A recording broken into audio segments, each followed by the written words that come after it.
Hi hello welcome to NIN media.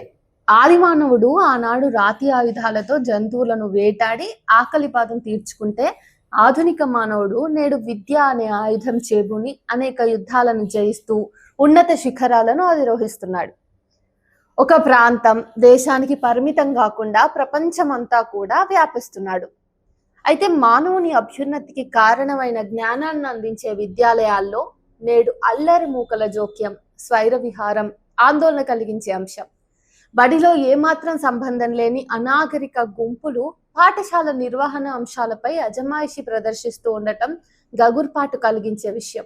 పాఠశాలలోకి ప్రవేశించడానికి, ఉపాధ్యాయుల బోధనా అంశాల్లో జోక్యం చేసుకోవడానికి ఏమాత్రం అర్హత లేని ఆకతాయి మూకలు ఈరోజు ఉపాధ్యాయుల బోధనా అంశాలపై, అలాగే విధానాలపై దాడులు, హింసాత్మక చర్యలకు పూనుకోవటం హేయం.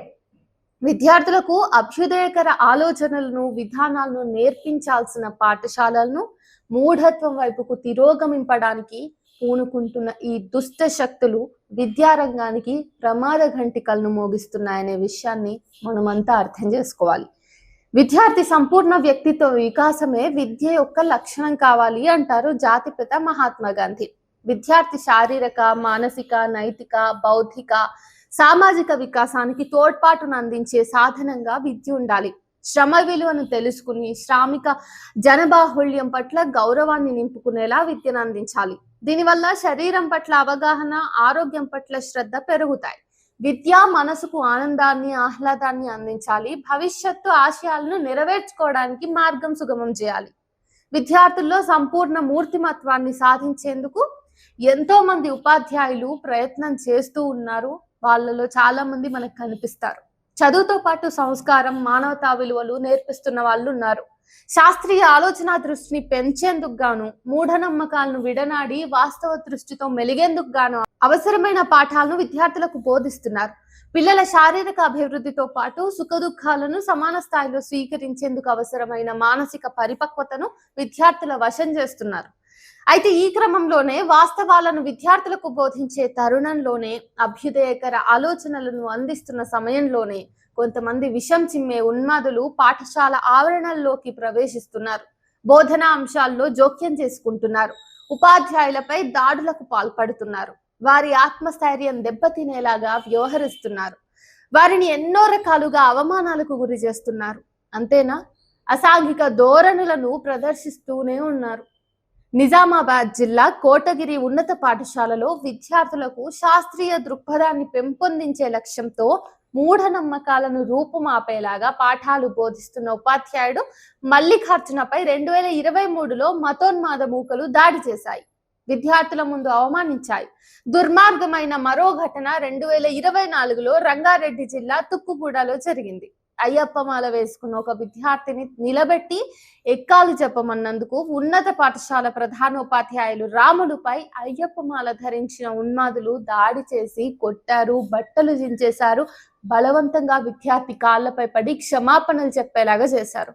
ఒక తాగుబోతు దాడి వల్ల మానసిక క్షోభకు గురై ఉపాధ్యాయుడు బలవన్మరణం పొందిన ఘటన ఆదిలాబాద్ జిల్లాలో జరిగింది.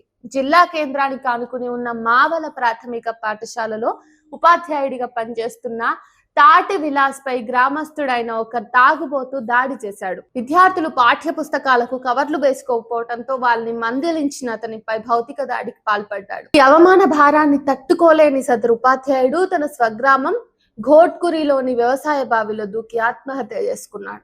తన పిల్లలు, కుటుంబానికి దూరం అయ్యాడు. వికారాబాద్ జిల్లా యాలాల బాలికలున్నత పాఠశాల సైన్స్ ఉపాధ్యాయురాలు కాసింబిపై మతోన్మాదులు దాడికి పాల్పడ్డారు. బయాలజీ సబ్జెక్ట్ లో మెదడు నిర్మాణానికి సంబంధించిన పాఠం బోధిస్తున్న క్రమంలో విద్యార్థులకు సులభంగా అర్థం అవ్వడానికి గాను నిజమైన వస్తువులను చూపిస్తూ బోధించాలనే తాపత్రయంతో ఆమె ఒక గొర్రె మెదడును తీసుకొని వచ్చి విద్యార్థులకు ప్రత్యక్ష అనుభవం కలిగించాలని విద్యా బోధన చేశారు. ఇది తెలుసుకున్న కొంతమంది ఉన్మాదులు అది గొర్రె మెదడు కాదు, ఆవు మెదడు అంటూ గోల చేశారు. ఉన్నతాధికారులకు ఫిర్యాదు చేశారు. బోధనా విధానాలపై అవగాహన కొరవడిన ఉన్నతాధికారులు ఆ ఉపాధ్యాయురాల్ని నిర్దాక్షిణ్యంగా సస్పెండ్ చేయడం ఏదైతే ఉందో దీనికి కదా మనం అంతా తలదించుకోవాలి. నాణ్యమైన వాస్తవాధీనమైన బోధనను విద్యార్థులకు అందించడానికి కృషి చేస్తున్న ఉపాధ్యాయులపై తెలంగాణ రాష్ట్రంలో జరిగిన దాడుల్లో మచ్చుక్కు ఇవన్నీ కొన్ని మాత్రమే. ఇలాంటివి దేశవ్యాప్తంగా అనేకంగా జరుగుతున్నాయి కూడా. ఎంతో మంది ఉపాధ్యాయులు అల్లరి మూకలు మతోన్మాద గుంపుల దాడులకు బలవుతూనే ఉన్నారు. ప్రాణాలను సైతం కోల్పోతున్నారు. నిత్యకృత్యమైన ఈ దుర్మార్గపు ఘాతుకాలకు కారణం ఎవరంటే ఏం చెప్తారు? ఉపాధ్యాయులపై ఈ దాడుల వెనుక ఉన్నదెవరంటే ఏం చెప్తారు? ఈ ఘటనలకు ఆజ్యం పోస్తున్న భావజాలం ఏది అంటే ఏం చెప్తారు?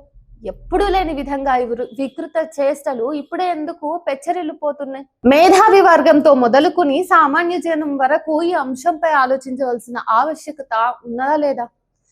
మతం అనేది మానవ జీవన విధానంలో ఒక భాగం మాత్రమే అవ్వాలి తప్ప ఉన్మాదం కావద్దు. మతాధారిత రాజకీయాలను చేస్తూ అధికారం కోసం చూస్తున్న వారి పట్ల ప్రజలు అప్రమత్తంగా ఉండాలి. శాస్త్ర విధానం వైపుగా కాకుండా మూఢత్వం వైపుకు జనాన్ని తీసుకెళ్లేలా ప్రయత్నిస్తున్న మత ఛాందసవాదుల చేష్టలను ప్రజలు అవగాహన చేసుకోవాలి, తిప్పికొట్టాలి. విద్యార్థుల సంపూర్ణ మూర్తిమత్వానికి ఆశానిపాతంగా నిలుస్తున్న ఇట్లాంటి ఘటనల పట్ల ప్రభుత్వాలు అప్రమత్తంగా ఉండాలి, అడ్డుకట్ట వేయాలి. జ్ఞానాన్ని అందించే జాతి నిర్మాతమైన ఉపాధ్యాయులకు ప్రభుత్వాలు అండగా నిలబడాలి. అందరూ కలిసికట్టుగా జ్ఞాన సంపదను ఇనుమడింపజేస్తూ విద్వేషాలను రూపుమాపుతూ విజ్ఞాన తెలంగాణను నిర్మించుకోవాలి.